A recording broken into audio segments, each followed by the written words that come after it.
para naman hindi masyado mahaba. Talaga naman ng Pilipino mahilig sa pagkain. Sobrang hilig kasi sa Pilipino. Ang Pilipino kasi mahilig kasi sa pagkain, guys. Di ba? So ngayon, small but terrible kasi mahilig.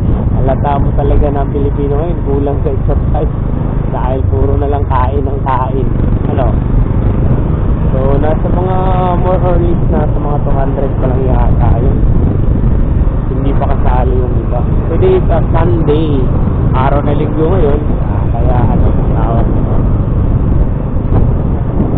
So guys, so siguro pwede pumasok ito kasi to gate 7, pero priority.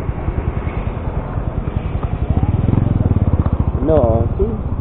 You see guys, so pasok tayo dito tayo sa gate 7. So let's check the entrance of the terminal. So ating bulilisain kung anong meron dito. Marathon guys. Ganda kasi hindi naman talaga, alam mo naman talaga ang dapat walang traffic pag Sabado sa Linggo. Traffic lang naman pag Monday. It's normal lang naman yun kasi pasukan. Ewan ko sa inyo, kasi dito gano'n na yun. Pero para saan kayo?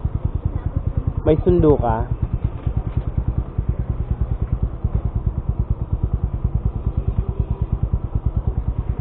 Dito na tayo, hindi tayo binubihan. Ay, morning, ang gira ko. Sundo.